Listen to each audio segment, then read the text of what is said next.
పట్టిందో లేదో చూద్దాం. అంజీ గ్లాస్తో నీళ్ళు తేరా. ఇందులో పసుపు కలుపుతున్నాను.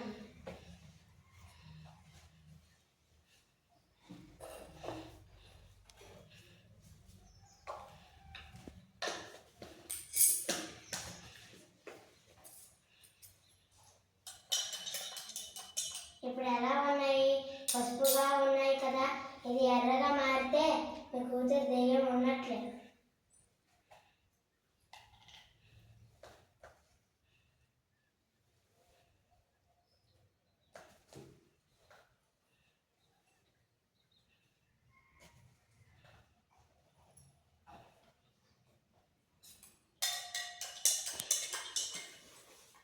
ఇదిగో ఎర్రగా మారింది.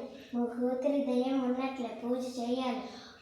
అమ్మో, ఎలాగైనా మీరు ఈ పూజ చేసి దెయ్యాన్ని వదిలించాలమ్మా. అలాగే, కానీ 10,000 ఇవ్వాలి. అలాగేనమ్మా, పూజ చేయండి. ఓం హ్రీం క్లీం క్రీం. ఓం హ్రీం క్లీం క్రీం. నిమ్మకాయ పట్టుకోమ్మా. ఓం హ్రీం క్లీం క్రీం. ఓం హ్రీం క్లీం క్రీం. నిమ్మకాయ ఇవ్వమ్మా. అంజీ, నిమ్మకాయ పిండి నిమ్మకాయ రసం తేరా.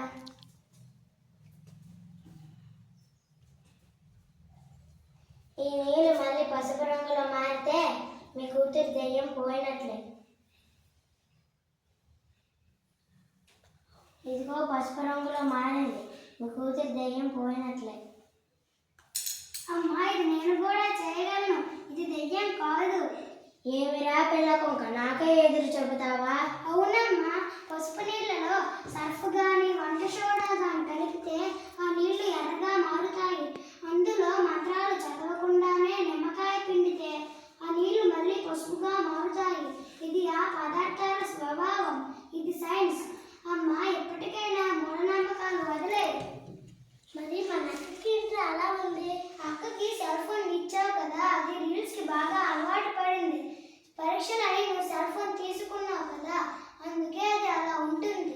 అంతేనంటావా? ఇవన్నీ నీకెలా తెలుసు? నాకు మా స్కూల్లో చెప్పారు. ఎక్కడైనా ఆలోచించు, మూఢనమ్మకాలు వదిలిపెట్టు. అలాగేరా. ఎంత మోసం. పదండి వెళ్దాం.